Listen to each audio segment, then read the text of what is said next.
तो अपन है matrices chapter पे। आज का जो अपना टाइटल है वो है इनवर्स ऑफ अ मैट्रिक्स। अब इनवर्स ऑफ अ मैट्रिसेस से पहले आपको डिटर्मिनेंट ऑफ अ मैट्रिसेस के बारे में पता होना चाहिए। तो देखो अब डिटर्मिनेंट ऑफ अ मैट्रिसेस के लिए क्या हो जाएगा, है ना, मैं टॉपिक डाल रहा हूं डिटर्मिनेंट ऑफ मैट्रिक्स।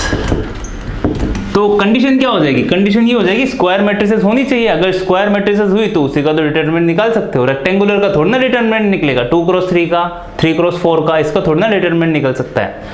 तो स्क्वायर होनी चाहिए, मैट्रिसेस क्या होनी चाहिए, स्क्वायर। बस ये कंडीशन ध्यान रखना कि हाँ स्क्वायर मैट्रिसेस का ही डिटरमिनेंट निकलेगा। और 2-3 प्रॉपर्टीज याद रखनी पड़ेगी अपन को। प्रॉपर्टीज क्या, पहली प्रॉपर्टी क्या, अगर a इंटू बी का डिटर्मिनेंट इक्वल्स टू 0 है तो आप इसको ऐसा भी लिख सकते हो a का डिटर्मिनेंट इंटू बी का डिटर्मिनेंट इक्वल्स टू 0। ठीक है, तो यहां से आप यहां पे जा सकते हो। तो अब दूसरा पॉइंट है अपने पास, अगर a इनवर्स का डिटर्मिनेंट आपको निकालना हो तो a इनवर्स का डिटर्मिनेंट निकालने से बढ़िया आप क्या करो, a का डिटर्मिनेंट निकाल दो। a का मैंने डिटर्मिनेंट निकाला और उसका मैंने क्या कर दिया, इनवर्स। तो भी दोनों का आंसर क्या रहेगा, सेम रहेगा। तो ये दूसरा ये वाला प्रॉपर्टी भी ध्यान रखना। तीसरी जो चीज है वो क्या है, अगर a की पावर n का डिटरमिनेंट आपसे पूछ लिया हो, है ना, तो सबसे पहले क्या करो, a का डिटरमिनेंट निकाल लो, फिर उसकी पावर n कर दोगे तो भी अपना आंसर क्या रहेगा, सेम रहेगा। तो ये है अपना डिटरमिनेंट ऑफ मैट्रिसेस। तो किसी भी मैट्रिसेस का डिटरमिनेंट निकलेगा। अब देखो मैट्रिसेस क्या होती है, अरेंजमेंट ऑफ नंबर्स होता है। डिटरमिनेंट क्या होता है, एक फिक्स्ड वैल्यू होती है। अब जो डिटरमिनेंट है ना अपने पास वो हमेशा स्क्वायर मैट्रिसेस का ही निकलेगा। अब ये जो 3 प्रॉपर्टीज हैं ये ध्यान रखना, ये प्रॉपर्टी भी काफी इंपॉर्टेंट है, पहली वाली अपन ने एक क्वेश्चन में भी यूज की थी। इसके बाद आता है अपने पास इनवर्स ऑफ अ मैट्रिक्स, है ना, इनवर्स ऑफ अ मैट्रिक्स। अब देखो बस जो पॉइंट की बात है वो अपन करेंगे और जो डेरिवेशन है जहां से अपने फॉर्मूलाज निकल के आते हैं वो अपन देखेंगे इसमें। इनवर्स ऑफ अ मैट्रिसेस किस में होगा, इनवर्स ऑफ अ मैट्रिसेस होगा अपना स्क्वायर मैट्रिसेस में, है ना। पहली बात तो क्या हो गई, स्क्वायर मैट्रिक्स, है ना, पहली बात तो ये हो गई। मैं क्या लिखूंगा, if a and b are two square matrices, if a and b are two square matrices, और उन मैट्रिसेस में अगर ab equals to i equals to ba ऐसा हो रहा है, अगर ab इक्वल्स टू i हो रहा है या फिर ba इक्वल्स टू i हो रहा है, तो इसका मतलब क्या है, इसका मतलब ये है A is inverse of B, और या फिर B is inverse of A। बस ये ध्यान रखना, A is inverse of B या फिर B is inverse of A। अगर AB equals to I हो या फिर BA equals to I हो। कैसा, नहीं समझ आया? तो देखो मैंने क्या किया, मैंने AB equals to I लिख लिया। मैं इसको प्रूफ कर रहा हूं यहाँ पे, AB इक्वल्स टू आई। अब मैंने पूरी इक्वेशन में क्या किया, A इनवर्स का मल्टीप्लाई किया। अब यहाँ पे ध्यान रखना, A inverse into A into B equals to A inverse into I। ध्यान क्या रखना है, देखो मैंने जो A इनवर्स है ना, A इनवर्स को A के आगे मल्टीप्लाई किया है और इधर भी मैंने I के आगे मल्टीप्लाई किया है। ऐसा नहीं कि मैं A इनवर्स को इधर I के बाद लिख दूंगा, ये मिस्टेक होती है। कुछ क्वेश्चंस होंगे जहां पे अगर आपने ये स्टेप में चेंजेस किए तो आपका क्वेश्चन का आंसर नहीं आएगा। जैसे बेसिक मैथमेटिक्स में होता क्या है, जैसे 2 इंटू 3 लिखो, 2 इंटू 3 भी 6 होता है और 3 इंटू 2 भी 6 होता है। कि सर ये तो रूल है, बट ये जो रूल है ना यहाँ पे अपना थोड़ा वेरी कर सकता है। इस वजह से क्या करना है, हमेशा देखो अगर A इनवर्स को B के बाद, मतलब मैं अगर लास्ट में मल्टीप्लाई कर रहा हूं तो इधर भी लास्ट में ही करना, है ना। ऐसे अपने पास पूरी इक्वेशंस भी है, अभी अपन क्वेश्चन सॉल्व करेंगे ना, मैं वहां पे भी ये पॉइंट रिपीट करूंगा। अगर आपने स्टार्टिंग में किया है तो सभी पूरी इक्वेशन में हमेशा स्टार्टिंग में करना, ये बात ध्यान रखना। नहीं याद रखोगे तो प्रॉब्लम होगी देखो आपको आगे जाके। तो ये मैंने किया। अब A into A inverse equals to कितना होगा, I, है ना। ये सीधे रिजल्ट है, A into A inverse equals to I होता है, A into I equals to A होता है ना। A की जगह A इनवर्स इंटू I हो गया तो A इनवर्स होगा। A इनवर्स की जगह अगर B इनवर्स I हो गया तो भी कितना होगा, B इनवर्स हो गया। अगर ऐसा हो जाए बी आई इक्वल्स टू, तो वो कितना हो जाएगा, बी हो जाएगा। तो ये सीधे अपने रिजल्ट है, सीधे ध्यान रखना इनको। तो A इंटू ए इनवर्स किस में चेंज हुआ, आई बी में, equals to A inverse into I किस में चेंज हो जाएगा, A इनवर्स में। अब आई बी किस में चेंज हुआ, अगेन B में, तो B equals to A inverse. तो A B equals to I लिखा हुआ है, इसका मतलब क्या है, B is inverse of A। ठीक है। अब क्या सर दूसरा, अगर B A equals to I लिखा हुआ हो तो अब मैंने क्या किया, पूरी इक्वेशन में B इनवर्स का मल्टीप्लाई किया। अब देखो ध्यान क्या रखना है, बी इनवर्स का जो मल्टीप्लाई करो ना, या तो स्टार्टिंग में करो या फिर बाद में करो। जो मैंने पॉइंट आपको समझाया ध्यान रखना, कुछ क्वेश्चंस होंगे जिसमें ये इंपॉर्टेंट स्टेप होगी, अगर आपने आगे पीछे लिख दिया ना तो फिर रिजल्ट में दिक्कत होती है। अब देखो दिक्कत क्यों होती है ये भी आपको पता होना चाहिए, क्योंकि मैट्रिसेस में जनरली अपन में प्रॉपर्टी में पढ़ा है A B is not equal to B A होता है। तो आप आगे लिखोगे या पीछे लिखोगे तो उससे तो पूरी वैल्यू ही चेंज हो जाएगी ना मल्टीप्लीकेशन ऑफ मैट्रिसेस में। अपन को पता है A B is not equal to B A, तो आप अगर आगे मल्टीप्लाई कर रहे हो ना तो आगे ही करना, लास्ट में मल्टीप्लाई कर रहे हो तो लास्ट में ही करना, क्योंकि वो मैट्रिसेस की वैल्यू को चेंज कर सकता है। जैसे यहाँ पे A B is not equal to B A होता है, प्रॉपर्टीज में देखा है अपन ने मल्टीप्लीकेशन ऑफ टू मैट्रिसेस में। ये बात भी क्लियर हुई है। तो पूरे इक्वेशन में मैंने बी इनवर्स का मल्टीप्लाई किया, तो कितना हो जाएगा, B inverse into B into A equal to B inverse into I. देखो बी इनवर्स को मैंने स्टार्टिंग में ही मल्टीप्लाई किया है, क्योंकि मेरे को यहाँ पे स्टार्टिंग में चाहिए, इस वजह से मैं ऐसा कर रहा हूँ। ये यहाँ पे ये कितना बना लेगा आई ए, ये कितना बना लेगा बी इनवर्स, आई ए अगेन ए बना लेगा तो ए इक्वल टू बी इनवर्स। तो बी ए इक्वल टू आई मतलब बी इज इनवर्स ऑफ ए, सीधा ध्यान रखना है। तो अगर ए और बी दो स्क्वायर मैट्रिसेस है तो ए बी इक्वल टू आई है या फिर बी ए इक्वल टू आई है, इसका मतलब क्या है ए इज इनवर्स ऑफ बी या फिर बी इज इनवर्स ऑफ ए। तो पहला पॉइंट तो ये ध्यान रखना है अपन को, दोनों का प्रूफ भी मैंने आपको बता दिया किस टाइप से हुआ। कि सर दूसरी बात क्या ध्यान रखनी है, दूसरी बात जो अपना इनवर्स वाला फॉर्मूला है एडजॉइंट वाला, वो भी आपको याद होना चाहिए। अब वो फॉर्मूला क्या होता है, तो देखो अपन ने कल एक प्रॉपर्टी पढ़ी थी, मतलब लास्ट लेक्चर जो था अपना उसमें अपन ने एक प्रॉपर्टी, और ये जो लेक्चर है ना ये मैं पहले से रिकॉर्ड कर चुका था, मतलब मैंने कल भी ये लेक्चर रिकॉर्ड किया था बट गलती से वो ऑडियो वाला प्लग में लगाना भूल गया, तो मैं बस पढ़ा रहा हूँ, कोई आवाज़ नहीं आ रही है उसमें। अदरवाइज अपन डेली एक वीडियो रिकॉर्ड अपडेट कर रहे थे, बट कल एक वीडियो नहीं आया था, इसी वजह से नहीं आया था क्योंकि गलती से ऑडियो रिकॉर्ड नहीं हुआ था, ओनली वीडियो रिकॉर्ड हो गया था। तो आगे से ऐसी मिस्टेक नहीं होगी। तो देखो क्या हुआ, a into adjoint of a into adjoint of a, a into adjoint of a equals to क्या था, a का डिटरमिनेंट इंटू i। ये अपनी प्रॉपर्टी थी, कल जब अपन ने एडजॉइंट पढ़ा था उसमें मैंने ये प्रॉपर्टी आपको लिखवाई थी, याद नहीं है तो ध्यान रखना। ये प्रॉपर्टी थी a into adjoint of a equals to determinant of a into i, ये होता है। अब मैंने क्या किया, मैंने पूरी इक्वेशन में क्या किया, ए इनवर्स का मल्टीप्लाई किया। अब मेरे को कहां पे चाहिए, ए इनवर्स स्टार्टिंग में चाहिए, तो मैंने क्या किया, A inverse into adjoint of A equals to A inverse into A into I. अब देखो ये यहाँ पे क्या है, डिटर्मिनेंट ऑफ ए एक कांस्टेंट है ना, इसकी वैल्यू 2 होगी 3 होगी 4 होगी, ऐसा कुछ कांस्टेंट आएगी। तो ये कांस्टेंट है ना, तो कांस्टेंट को आप ए इनवर्स के पहले भी लिख सकते हो। ध्यान देना यहाँ पे बात, अगर यहाँ पे डिटर्मिनेंट नहीं होता, एक मैट्रिसेस होती, सपोज करो यहाँ पे बी होता, बहुत सारे बच्चे मिस्टेक क्या करते हैं, देखो मैं इसी वजह से बोल रहा हूं, ये वाली जो स्टेप है ये इंपॉर्टेंट है। सपोज करो यहाँ पे A inverse into B into I होता, अब बच्चे को बनाना क्या है, बच्चे को ए इनवर्स बनाना है, तो वो इन दोनों को अपने आप साथ में लिख देगा, ए इनवर्स इंटू आई। अब बी को उसकी इच्छा होती है वो वहां पे लिख देता है, या तो यहाँ पे लिख देगा या फिर यहाँ पे लिख देगा। अब ये स्टेप क्या हो जाएगी, गलत हो जाएगी, क्योंकि आप अपने आप बी को थोड़ी ना भेज सकते हो इधर उधर, नहीं आप नहीं भेज सकते, क्योंकि मैट्रिसेस में अभी अपन ने देखा था A B is not equal to B A होता है। इस वजह से स्टेप वाइज ही आपको सब कुछ करना पड़ेगा। हाँ, पर अगर कोई कांस्टेंट है ना तो कांस्टेंट को आप आगे पीछे भेज सकते हो।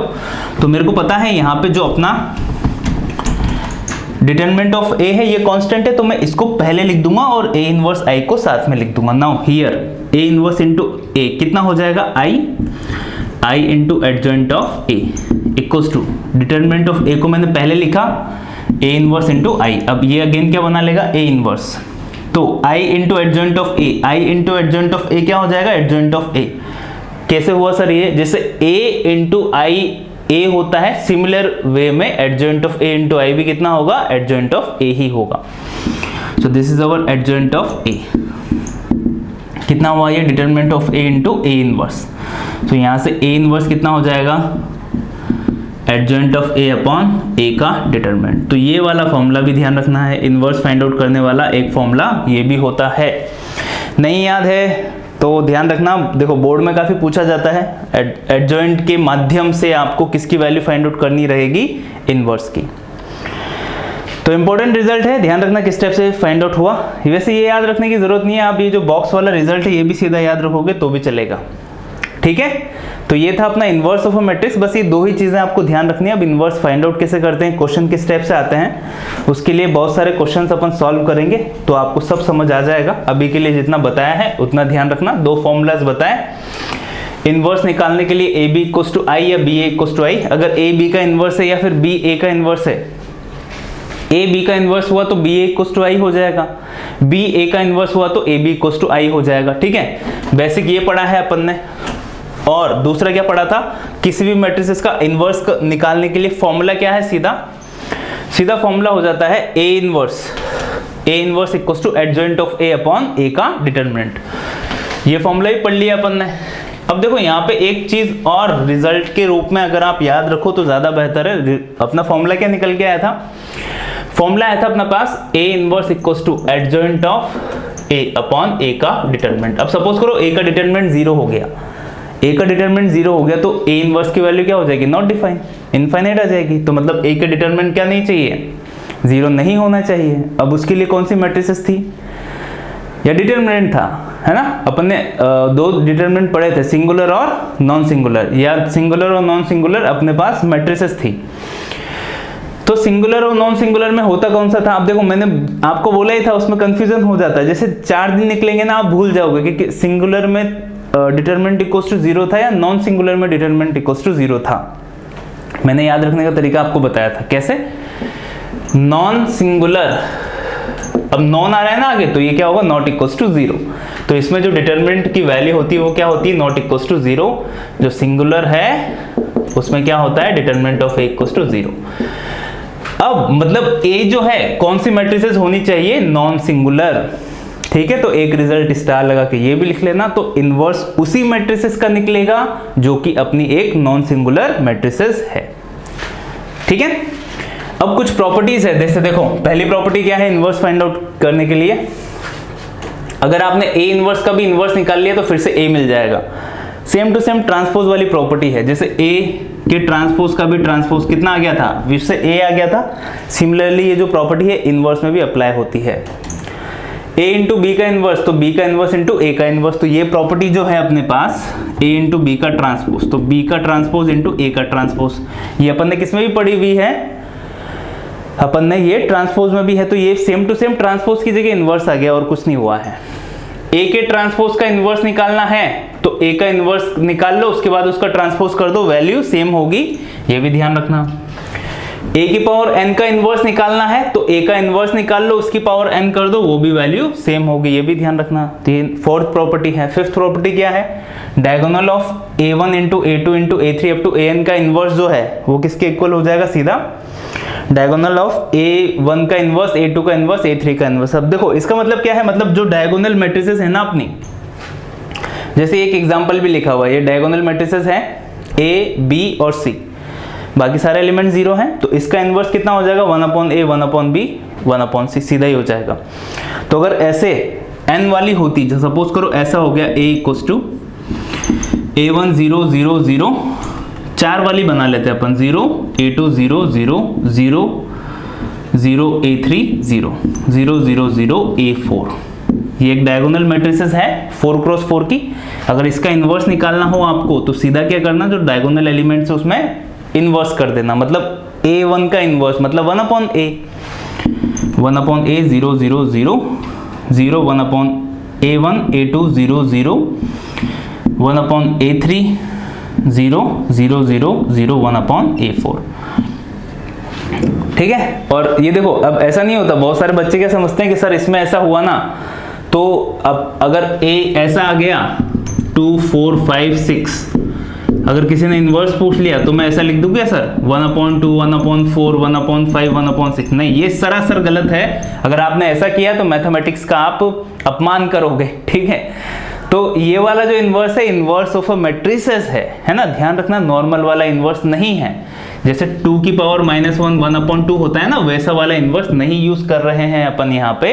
इनवर्स फंक्शन भी अलग होता है, उसमें भी अलग कॉन्सेप्ट है, और ये इनवर्स ऑफ अ मैट्रिसेस है, इसको निकालने का तरीका भी अलग है।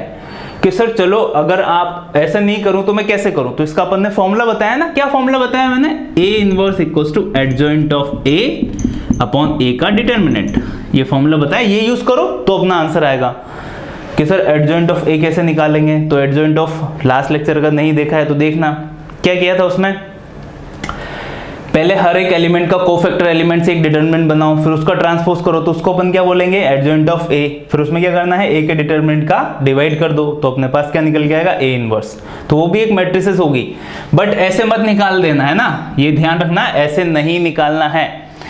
ऐसा किस में होगा, ऐसा अपने पास डायगोनल मैट्रिसेस जो है उसमें हो रहा है ना, ये ध्यान रखना। ये वाला जो रिजल्ट है ना, प्रॉपर्टी नंबर 5, ये इंपॉर्टेंट है, काफी एग्जाम में सीधी ही पूछी जाती है, पर ऐसा सभी में नहीं करना है, जैसे कि इसमें ऐसा हो जाएगा, नहीं ऐसा नहीं होता है, बाकी इसमें पॉसिबल है जो अपने डायगोनल मैट्रिसेस है। ठीक है, तो ये बात क्लियर हुई है। अभी आगे चलते हैं, 1-2 क्वेश्चन लिखे हुए हैं यहाँ पे, उनको कंप्लीट करते हैं। मैट्रिसेस पे बेस्ड काफी सिंपल क्वेश्चन पूछे जाते हैं, जो लेंथी क्वेश्चन होंगे वो भी अपन सॉल्व करेंगे, लेवल वाले क्वेश्चन भी आते हैं इसमें। बाकी जो जेई मेन है उसमें काफी सिंपल क्वेश्चन पूछे जाते हैं, जो जेई एडवांस है उसमें ऐसे क्वेश्चन आते हैं कि आपको समझ में भी नहीं आएंगे, जो मैट्रिसेस डिटरमिनेंट है वहां से काफी लेंथी क्वेश्चन पूछे जाते हैं।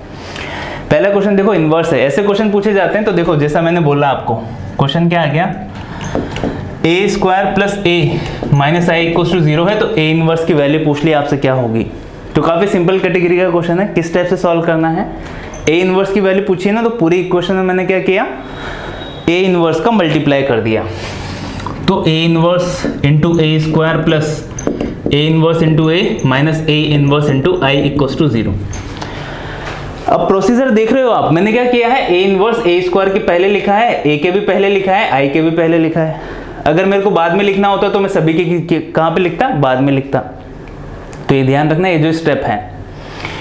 आगे चलो, ए स्क्वायर को मैं क्या बोल सकता हूँ, ए इंटू ए इनवर्स कितना हो जाएगा, आई, ए इनवर्स इंटू आई कितना हो जाएगा अपने पास, ए इनवर्स इक्वल्स टू 0।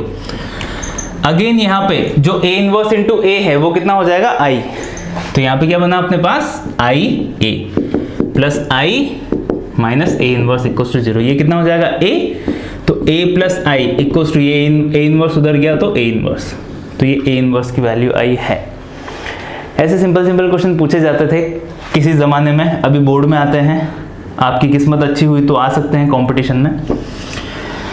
दूसरा देखो क्या है, 3a cube plus 2a square minus a plus I equals to 0, A inverse की वैल्यू फाइंड आउट करनी है, तो क्या करना है, पूरी इक्वेशन में मैंने ए इनवर्स का मल्टीप्लाई किया। अब जो कांस्टेंट है उसको आप पहले से बाहर निकाल सकते हो, मतलब 3 into A inverse into A cube को मैंने क्या लिखा, A into A plus 2 A inverse into A square को ए इंटू ए लिख दिया मैंने, minus A inverse into A plus A inverse into I equals to 0।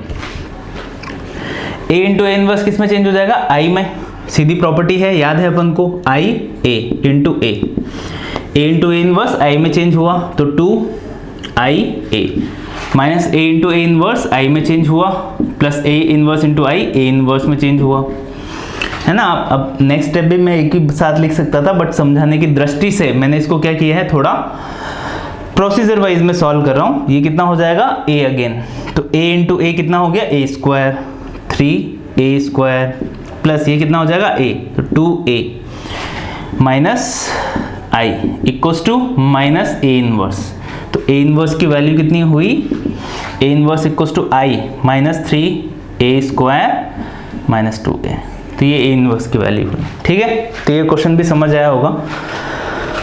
तो अगर आपको ये लग रहा है कि ऐसा क्वेश्चन आपके एग्जाम में आ जाएगा तो आप काफ़ी गलत सोच रहे हो। ये एक बस टाइप है क्वेश्चंस का, तो मेरे को तो हर टाइप के क्वेश्चन सॉल्व करवाने हैं, तो सिंपल भी आएंगे, थोड़े डिफिकल्ट भी आएंगे, तो ऐसा क्वेश्चन तो नहीं पूछे जाने वाला। अब देखो इसके बाद वाला क्वेश्चन है ना, वो आसान भी है और एक तरीके से डिफिकल्ट भी है, क्योंकि आप एक क्वेश्चन को सॉल्व करने में कितना टाइम लग रहा है आपको, वो उसको आसान और डिफिकल्ट बनाता है। जैसे एक क्वेश्चन ईजी है बट उसमें कैलकुलेशन इतनी आ गई कि आपको 5 मिनट लग रहे हैं, तो वो डिफिकल्ट क्वेश्चन है। बट एक क्वेश्चन ऐसा आ गया जो आप 1 मिनट में सॉल्व कर रहे हो, तो वो ज्यादा आसान क्वेश्चन है। तो ये जो नेक्स्ट क्वेश्चन है इसमें देखो आपको मैटर करता है कि आप क्वेश्चन को किस तरीके से सॉल्व करते हो। अगर आपको तरीका अच्छा आता है तो वो क्वेश्चन आसानी से सॉल्व हो जाएगा, अगर तरीका नहीं आता है तो फिर उस क्वेश्चन में भी आपको टाइम लगेगा। क्वेश्चन क्या है, ए इक्वल्स टू आपको दिया हुआ है, ए एक मैट्रिसेस है जो कि है 1 - 1 1 2 1 - 3 और 1 1 1। अब ये जो क्वेश्चन है ना, ऐसा कॉन्सेप्ट अपन को काफी क्वेश्चंस में देखने को मिलेगा, इस वजह से अच्छे से समझना जो भी मैं समझाना चाहूंगा आपको। यहाँ पे 10b इक्वल्स टू कितना है, 10b इक्वल्स टू है 4 2 2 -5 0 अल्फा और 1 - 2 3, ये है। तो b इक्वल्स टू कितना हो जाएगा, b इक्वल्स टू हो जाएगा 1/10। ठीक है, b, a और b की वैल्यू फाइंड आउट कर ली। क्या बोला इसने, b is inverse of a, b is inverse of a। तो अल्फा की वैल्यू बताओ क्या है। अब b is inverse of a मतलब b equals to a inverse, मतलब b a equals to i, यही होता है। अब b into a equals to i होगा। b की वैल्यू क्या है, b की वैल्यू है 1/10 इंटू 4 2 2 -5 0 अल्फा और 1 - 2 3, ये हुआ इंटू a। a की वैल्यू कितनी है, ये रहा a, 1 - 1 1 2 1 - 3 1 1 1 इक्वल्स टू i3 है ना, 3 क्रॉस 3 का है तो मैं i3 यूज करूंगा, तभी तो वो इक्वल हो सकते हैं, अदरवाइज तो पॉसिबिलिटी नहीं है। 1 0 0 0 1 0 0 0 1। ठीक है, इक्वेशन यही बोल रही है। अब मैंने क्या किया, ये जो 1/10 है ना, इसको मैंने इधर मल्टीप्लाई कर दिया, इधर यहाँ पे, तो यहाँ पे 10 हो जाएगा, यहाँ पे भी 10 हो जाएगा, यहाँ पे भी 10 हो जाएगा। ठीक है, अब देखो यहाँ पे समझना, ये जो पार्ट है ना ये इंपॉर्टेंट है। अब किसी बच्चे को नहीं सिखाया गया है ये वाला जो पार्ट है, तो वो बच्चा क्या करेगा, मैट्रिसेस का जो मल्टीप्लाई होता है वो मल्टीप्लाई कंप्लीट सॉल्व करेगा। रो इनटू कॉलम, रो इनटू कॉलम, फिर रो इनटू कॉलम, एक रो बनी, रो इनटू कॉलम, रो इनटू कॉलम, रो इनटू कॉलम, दूसरी रो बनी, रो इनटू कॉलम, रो इनटू कॉलम, रो इनटू कॉलम, फिर तीसरी कॉलम बनी, तीसरी रो बनी। फिर वहां पे जहां पे भी अल्फा दिखेगा उसको उसके एलिमेंट से कंपेयर करेगा, उसके बाद अल्फा की वैल्यू आएगी। ऐसे ही तो करते हैं आप। बट देखो मैं क्या बोल रहा हूं आपको, यहाँ पे जो भी एलिमेंट की वैल्यू फाइंड आउट करनी है ना, बस वो एलिमेंट जिस रो में आ रहा है उसी को मल्टीप्लाई करो, तो आपको आसानी होगी। आप सेकंड्स में ये जो ऐसे क्वेश्चन है ये सॉल्व कर सकते हो। अब सपोज करो आप पूरा मल्टीप्लाई करते तो उसमें आपको ऑब्वियसली टाइम जाएगा, 1 आध मिनट तो चला ही जाएगा। पर अपन को अल्फा की वैल्यू चाहिए। अब अल्फा कब आएगा, जब मैं R2 को कॉलम 1 से मल्टीप्लाई करूंगा तो क्या बनेगा, 0 बनेगा। ठीक है, जो बॉक्स बनाया ना मैंने तो 0 ही बनता है, उसके इक्वल होगा। मल्टीप्लाई करो तो कितना है, -5 0 इंटू 2 तो +0 अल्फा इंटू 1 तो प्लस का अल्फा इक्वल्स टू किसके इक्वल होगा, 0। तो अल्फा इक्वल्स टू सीधा कितना आ गया, 5। तो ये जो चीज मैं समझा रहा हूं ना, इसका ध्यान देना है। यहाँ पे कभी कभी ऐसा होगा कि यहाँ पे बीटा आ गया, या अल्फा की वैल्यू 5 आ गई है, क्वेश्चन सॉल्व हो गया है। यहाँ पे बीटा आ गया, अब आपको बीटा भी बताना है, तो बीटा की वैल्यू फाइंड आउट करने के लिए क्या करोगे। अब देखो बीटा कब आएगा, जब मैं इसको इससे मल्टीप्लाई करूं, है ना, कॉलम 1 से, तो ये किसके इक्वल होगा, 10 के इक्वल होगा। या फिर मैं कॉलम 1 को रो 1 को कॉलम 2 से मल्टीप्लाई करूंगा तो वो 0 से इक्वल होगा। आप कोई सा भी ले सकते हो, it is not an issue कि मैं फर्स्ट वाला ही लूं, नहीं। जैसे मैं R1 को C3 से मल्टीप्लाई करूंगा तो वो किसके इक्वल होगा, 0 के इक्वल होगा, तो आप वो भी कर सकते हो। बट आप अपना टाइम कम से कम लगे वो ही अप्लाई करना। जैसे यहाँ पे टाइम कम से कम लग रहा है, जो इजीएस्ट मेथड हो। जैसे मैंने यहाँ पे क्या किया, 4 इंटू 1 4 हो गया, 2 इंटू -1 तो माइनस का 2 हो गया, प्लस बीटा इंटू 1 प्लस का बीटा हो गया, इक्वल्स टू किसके इक्वल होगा, वो 10 के इक्वल होगा। तो यहां से जो बीटा की वैल्यू है वो कितनी हो गई, 8। तो देखो सीधी वैल्यू आ गई। तो ये जो चीज है ना, अब ऐसा भी होगा कभी कभी किसी क्वेश्चन में कि दो वेरिएबल आ रहे हैं, अल्फा और बीटा आ रहे हैं।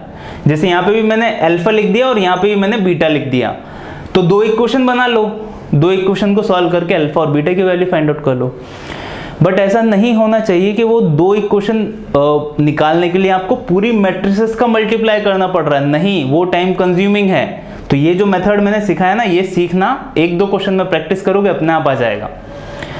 क्योंकि जब आप मैट्रिसेस का मल्टीप्लिकेशन की प्रैक्टिस करते हो ना, तो ये चीजें अपने आप दिमाग में आ जाती है। ठीक है, तो ये समझ आया होगा आपको। आगे चलते हैं, कुछ और क्वेश्चन सॉल्व करते हैं अभी मैट्रिसेस पे बेस्ड। तो ये है अपना कुछ क्वेश्चंस। अब देखो जो पहला क्वेश्चन है ना, इसमें एक्स वाई जेड डब्ल्यू की अपन को वैल्यू बतानी है और ये इक्वेशन है 2x2 का इधर है, उधर भी 2x2 का है, तो इक्वल करके अपन को जनरल वे में ये चारों वैल्यूज फाइंड आउट करनी है। अब ये इसमें मैट्रिसेस का कोई सेंस ही नहीं है, मैट्रिसेस जैसा कोई क्वेश्चन ही नहीं है, फंक्शन पे बेस्ड क्वेश्चन है, बेसिक मैथमेटिक्स की नॉलेज है तो आएगा, अदरवाइज नहीं आएगा। तो पहला देखो, पहला क्या है, तो ये वाला एलिमेंट इसके इक्वल होगा 3 के, तो मैं इक्वल कर रहा हूं, तो mode of greatest integer of x -2, mode खत्म, -3 = 3 ऐसा होना चाहिए।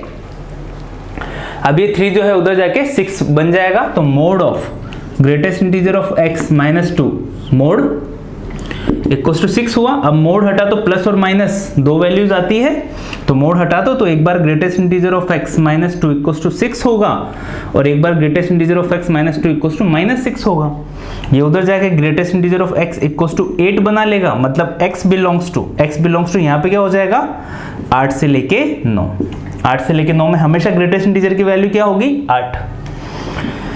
यहाँ पे कितना हो जाएगा, ग्रेटेस्ट इंटीजर ऑफ x = उधर जाके -4 बना लेगा। ये क्या देगा, यहाँ पे x बिलोंग्स टू कहां से लेके कहां तक, -4 से लेके -5, तो -5 से लेके -4 तक कोई भी हो, हमेशा आंसर कितना आएगा अपना, हमेशा अपना आंसर आएगा -4।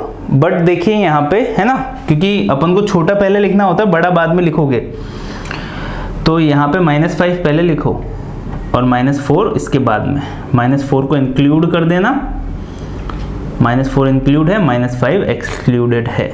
ओके, तो पहली वैल्यू आ गई है किसकी, x की। ये वाला इसके इक्वल होगा, तो यहाँ पे क्या है sin स्क्वायर z, मतलब ट्रिग्नोमेट्री वगैरह सब कुछ यूज हो गया इसमें, मॉडुलस ग्रेटेस्ट इंटीजर सब।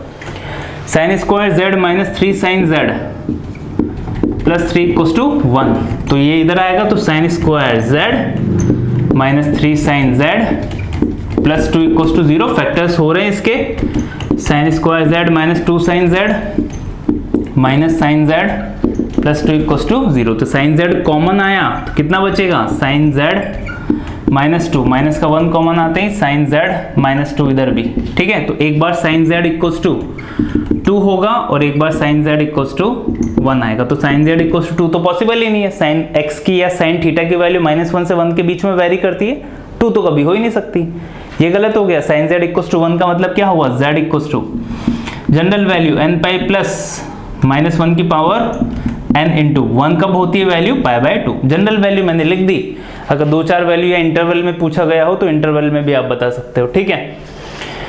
तीसरा जो फ्रैक्शनल पार्ट ऑफ y का स्क्वायर = 1/4 दिया हुआ है, इसकी वैल्यू फाइंड आउट करनी है अपन को। तो अभी देखो, जो फ्रैक्शनल पार्ट ऑफ x होता है ना अपना फंक्शन, उसका जो आउटपुट वैल्यू होता है वो कहां से कहां तक होता है, 0 से लेके 1 के बीच में, हमेशा यही होता है, ठीक है। तो यहाँ पे क्या हुआ, यहाँ पे हुआ अपने पास फ्रैक्शनल पार्ट ऑफ x = 1/2, तो फ्रैक्शनल पार्ट ऑफ x की वैल्यू हमेशा 0 से लेके 1 के बीच में होती है, अपन को पता है रिजल्ट। ये 2 हटेगा, मतलब मैंने दोनों तरफ स्क्वायर रूट ले लिया, तो +-1/2 हो जाएगा, प्लस माइनस तो देखे जाएगा, तो यहाँ पे कितना हो जाएगा, y का फ्रैक्शनल पार्ट +-1/2, ये हुआ। अब यहाँ से दो वैल्यूज हो गई, फ्रैक्शनल पार्ट ऑफ y -2 होगा एक बार, -2 -1/2 और फ्रैक्शनल पार्ट ऑफ y =1/2, -1/2 तो पॉसिबल ही नहीं है, क्योंकि आंसर ही कितना होता है 0 से लेके 1 के बीच में, तो y की वैल्यू ये पॉसिबल है, तो यहाँ पे y belongs to infinite answer होंगे अपने पास, बहुत सारे आंसर्स पॉसिबल हो सकते हैं, क्योंकि देखो 1.5 का फ्रैक्शनल पार्ट भी तो कितना होगा 1/2, 0.5 मतलब 1/2, 2.5 हुआ, इसका भी 3.5 का फ्रैक्शनल पार्ट भी कितना होगा 1.2, तो ऐसे बहुत सारे y की वैल्यू पॉसिबल हो सकती है, तो y की इनफाइनाइट वैल्यूज पॉसिबल है। कि sir x belongs to r लिख दो ना, फिर नहीं, r पे थोड़ी ना होगा, क्योंकि कोई भी इंटीजर पुट करो तो किसी भी इंटीजर पे अपने जो फ्रैक्शनल पार्ट है वो आंसर कितना देता है 0, वो 1/2 थोड़ा ना आंसर देता है। 1/2 कब देगा सर, ऐसे बहुत सारे आप बना सकते हो ना, तो ऐसे बहुत सारे नंबर्स पे 1/2 वैल्यू आएगी, पर जैसे सारे के सारे इंटीजर्स पे फ्रैक्शनल पार्ट की वैल्यू हमेशा 0 होती है, तो अपन इंटीजर्स थोड़ी ना आंसर में इंक्लूड कर सकते हैं, मतलब आप यहाँ पे y बिलोंग्स टू r नहीं लिख सकते, समझे बात को, तो y बिलोंग्स टू r मत लिखना, आप ऐसा लिख सकते हो y हैव इनफाइनाइट वैल्यूज, ठीक है, एग्जाम्पल के लिए आपको समझ में आ गया। नेक्स्ट क्या है, देखो ये भी बढ़िया है, ln ब्रैकेट में है अपने पास ग्रेटेस्ट इंटीजर के अंदर mode of w -3, greatest integer खत्म, -2 इक्वल्स टू -2, अब -2 से -2 तो कैंसिल आउट हो गया, तो यहाँ पे कितना बचा अपने पास, only ln greatest integer of mod of w -3 की वैल्यू 0 होगी। एंटी लॉग ले लो, एंटी लॉग लेते हैं, e की पावर 0 हो जाएगा, मतलब greatest integer of w -3 equals to e की पावर 0, e की पावर 0 कितना होता है 1, तो यहाँ पे मैं सीधा क्या लिख दूंगा 1। ग्रेटेस्ट इंटीजर की वैल्यू 1 हो, मतलब जो x है, मतलब ये ग्रेटेस्ट इंटीजर वाली जो वैल्यू है, तो यहाँ पे mod of w -3 belongs to, कहां से कहां तक बिलोंग करेगा, 1 से लेके 2 के बीच में, तो 1 से लेके 2 के बीच में हमेशा वैल्यू कितनी होगी इसकी, हमेशा इसकी वैल्यू 1 आएगी, तो इसको मैं ऐसा लिख सकता हूं। मतलब देखो आया क्या, यहाँ पे आया greater mod of w -3 is less than 2 greater than equals to 1, यही तो आया, 1 से लेके 2 के बीच में, मतलब 1 से बड़ा और 2 से छोटा, यही बोल रहा है ये। ठीक है, अब इसको सॉल्व करना है आपको, तो ये देखो ये जो प्रोसीजर है ना, ये बढ़िया है सॉल्व करने का। पूरी इक्वेशन में +3 कर दो तो -3 हट जाएगा, w की वैल्यू फाइंड आउट करनी है अपन को, तो w modulus is less then, पूरी इक्वेशन में क्या किया मैंने +3, तो यहाँ पे कितना हो जाएगा 5 ग्रेटर देन इक्वल्स टू +3 करते हैं, यहाँ पे हो जाएगा 4, और यहाँ पे -3 +3 0 हो गया। अब दो वैल्यूज है, एक तो अलग अलग कर दो, एक तो क्या बोल रहा है mod of w less than 5, इसका मतलब क्या होता है w is less than 5 greater than -5, इसका मतलब ये होता है mod of w is greater than equals to, है ना, ग्रेटर देन इक्वल्स टू 4, इसका मतलब क्या होता है w is greater than equals to 4 less than equals to -4, है ना, ये अच्छे से सिखाया है मैंने आपको फंक्शन में, अब बार बार अपन उसको रिपीट नहीं करेंगे।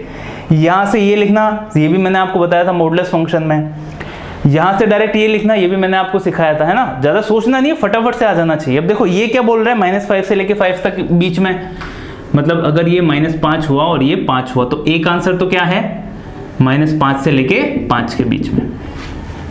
दूसरा आंसर क्या है -4 से छोटा और 4 से बड़ा, तो -4 कहां पे आएगा, -4 इससे पहले आता है, यहाँ पे -4 है, और 4 भी इससे पहले आता है, 4 यहाँ पे है, एक बोल रहा है 4 से बड़ा और -4 से छोटा, तो इधर दोनों का कॉमन इंटरवल कहाँ पे, ये कॉमन इंटरवल है ना दोनों का ये, तो यहाँ पे w बिलोंग्स टू कहां से लेके कहां तक, -5 से लेके -4 इंक्लूड होगा क्या, यस -4 इंक्लूड होगा, क्योंकि इधर भी इंक्लूडेड है।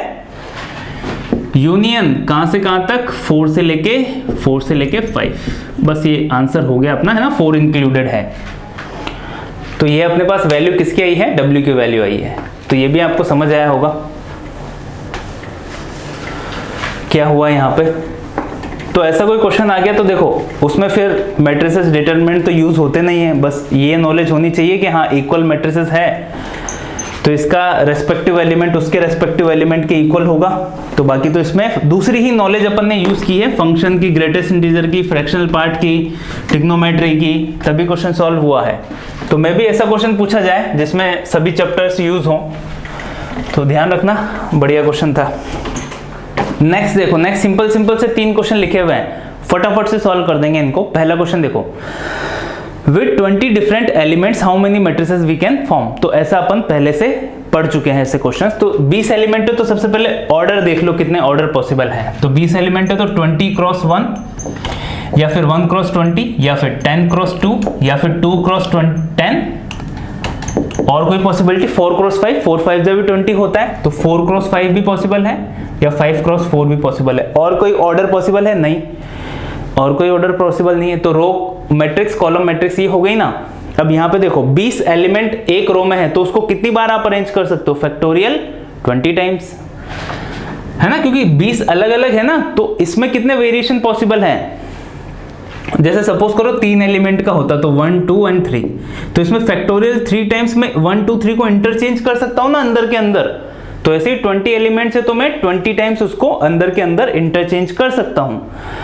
तो यहाँ पे कितनी मैट्रिसेस पॉसिबल होगी, फैक्टोरियल 20, फैक्टोरियल 20, यहाँ पे भी फैक्टोरियल 20, सिमिलरली इधर भी, इधर भी, इधर भी। तो 1 2 3 4 5 6 6 इंटू फैक्टोरियल 20 टोटल मैट्रिसेस आप फॉर्म कर सकते हो विद 20 डिफरेंट एलिमेंट्स। मैंने काफी जल्दी समझा दिया क्योंकि ऐसे क्वेश्चन अपन ने मैट्रिसेस के फर्स्ट लेक्चर में भी डिस्कस किए थे, इसलिए इस वजह से मैं ज्यादा टाइम नहीं दे रहा हूं इसको। दूसरा देखो, A इक्वल्स टू है Aij 4x2, B equals to है Bij 2x2 और C इक्वल्स टू है Cij। तीन मैट्रिसेस हैं, कितना है 4x4 का ऑर्डर है इसका, 4x4। तो कौन सा मल्टीप्लाई पॉसिबल है? ABC, BCA, CAB, ऐसे चार ऑप्शन दिए हुए हैं। तो पहला ऑप्शन चेक करो क्या है, ABC। तो ABC मल्टीप्लाई पॉसिबल है या नहीं है, कैसे चेक करोगे? सबसे पहले AB को मल्टीप्लाई करो, तो AB कितना है यहाँ पे 4x2 का और BC कितना है यहाँ पे 2x2 का। तो ये A और ये B हुआ, तो यहाँ पे ये सेम है तो मल्टीप्लाई पॉसिबल है। तो रिजल्टेंट कितना हुआ AB रिजल्टेंट हुआ 4x2 का, 4x2 है ना। ये जो बचे हुए हैं ये तो रिजल्टेंट ऑर्डर होता है, तो रिजल्टेंट ऑर्डर क्या हुआ यहाँ पे 4x2। AB का ऑर्डर आ गया, अब AB को किससे मल्टीप्लाई करना है? C से।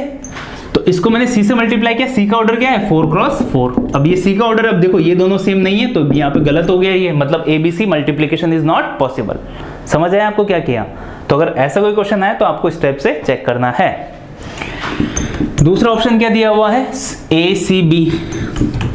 तो ACB को चेक करो, सबसे पहले AC देखो तो A की क्या है ऑर्डर 4x2, C का क्या है ऑर्डर 4x4, 4x4। तो ये A का है और ये C का है। देखो यहाँ पे 4 है, यहाँ पे 2 है, तो ये तो वैसे गलत हो गया।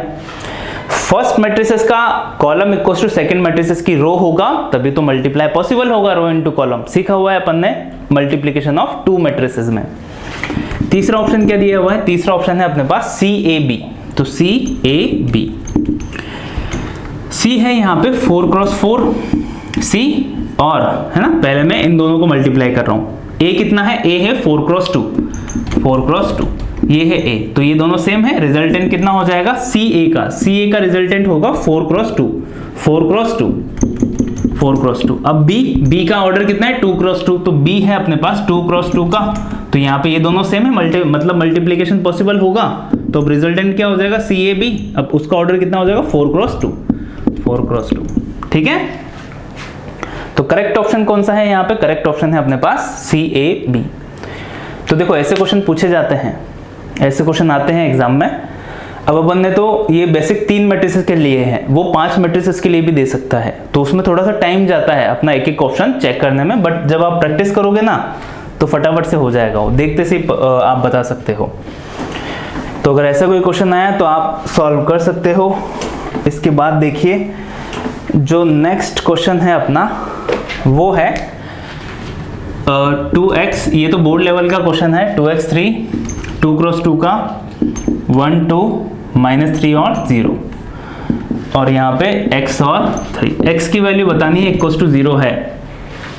सिंपल सा क्वेश्चन है, मल्टीप्लिकेशन का मल्टीप्लाई, मैट्रिक्स का मल्टीप्लाई होगा बस।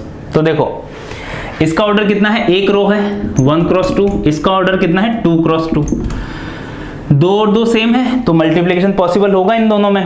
रिजल्टेंट का ऑर्डर कितना होगा 1x2, तो जो रिजल्टेंट मैट्रिसेस होगी ना उसका ऑर्डर होगा 1x2, और यहाँ पे कितना है x और 3। इसका ऑर्डर कितना है, कितनी रो है 2 रो है इंटू 1। समझ आया क्या हुआ? अब देखो मल्टीप्लाई करो कितना आएगा, तो फर्स्ट रो को फर्स्ट कॉलम से मल्टीप्लाई करोगे तो 2x इंटू 1 2x हुआ, और 2x इंटू -3 माइनस का 6x हो जाएगा। ठीक है, माइनस का 3 2 6x ये हुआ। फर्स्ट रो सेकंड कॉलम से मल्टीप्लाई होगा तो 2x इंटू 2 4x हुआ, 3 इंटू 0 0 हो जाएगा। तो ये 1 रो और 2 कॉलम है ना, ये है अपने पास C1, ये है C2 और ये है अपने पास R1। एक रो और 2 कॉलम हो गए। ये तो था रिजल्टेंट ऑर्डर कितना होगा 1x2 का। समझ आया क्या हुआ? अब इसको फिर से जब आप मल्टीप्लाई करोगे तो ये दोनों सेम है तो मल्टीप्लिकेशन पॉसिबल है। अब रिजल्टेंट मैट्रिसेस का ऑर्डर कितना होगा 1x1। 1x1 मतलब एक एलिमेंट आएगा ओनली। अब वो एलिमेंट कौन सा होगा, तो पहली वाली रो को इसके कॉलम से मल्टीप्लाई करो, वही अपना आंसर होगा। मतलब x इंटू दिस, तो यहाँ पे माइनस का 4 है, माइनस का 4x है, ये एग्जैक्टली कितना लिखा हुआ है -4x। तो -4x into x -4x square, then 4x into 3 कितना हो गया ये प्लस का 12x इक्वल टू 0, तो ये किसके इक्वल होगा, 0 के इक्वल। तो ये कितना हुआ 4x square minus 12x equal to 0। 4 तो कॉमन आके 0 की तरफ चला जाएगा, ठीक है। और कुछ मिस्टेक तो नहीं हुई इसमें। 4x स्क्वायर 4 3 12, हाँ ठीक है। तो ये हुआ 4 के 0 की तरफ चला गया, तो x square minus 3x equal to 0। x common आ गया तो x into x minus 3 equal to 0, तो x इक्वल टू 0 और x इक्वल टू 3, ठीक है। तो ये आंसर है, बट आई थिंक आंसर कुछ और आ रहा था इस क्वेश्चन में, आप देख लेना, मे बी मैंने कुछ लिखने में मिस्टेक कर दी हो। बाकी 2x 3 1 2 माइनस 3 0 x और 3 लिखा तो सही है। एक बार आंसर देख लेते हैं, इसका आंसर आ रहा है -3/2 और 0, -3/2 और 0, तो कुछ मिस्टेक हुई है अपन से मल्टीप्लीकेशन में। देख लेते हैं एक बार। 2x इंटू 1 होगा अपने पास 2x, 3 इंटू 3, यस यहाँ पे 3 इंटू 3 9 होगा ना, वो मैंने माइनस का 6x लिख दिया है, तो यहाँ पे कितना होगा माइनस का 9 होगा, तो ये मिस्टेक हुई है। तो यहाँ पे माइनस का 9, अब आप आई होप आप खुद सॉल्व कर सकते हो, है ना, मिस्टेक तो हो गई। दूसरा 2x इंटू 2 4x हुआ और ये 0, बाकी सब सेम है। तो यहाँ पे देखो क्या हो जाएगा, चलो कर देते हैं फटाफट से सॉल्व।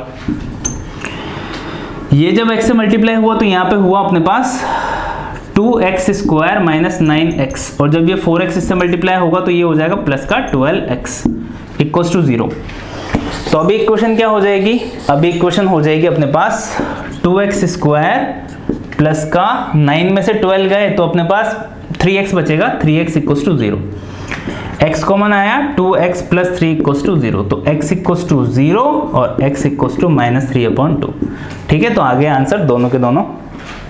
तो ऐसी मिस्टेक मत करना जैसे अपन से अभी हुई, ऐसे क्वेश्चन भी कभी कभी पूछे जाते हैं एग्जाम में। तो आज के लेक्चर में बस इतना ही। आई होप आज आपने कुछ नया सीखा होगा। Thanks for watching, do like share and subscribe the channel. अगर आपको वीडियोस अच्छे लग रहे हैं तो अपने फ्रेंड्स के साथ शेयर कीजिए। जो नेक्स्ट लेक्चर होगा उसमें अपन रैंक ऑफ द मैट्रिक्स और some special kind of matrices पढ़ेंगे, उसके बाद प्रीवियस ईयर वाले क्वेश्चन सॉल्व करेंगे। मैक्सिमम अलग अलग वेराइटी वाले क्वेश्चन अपन सॉल्व करेंगे, मैट्रिसेस एंड डिटर्मिनेंट दोनों टाइटल में से। Thank you.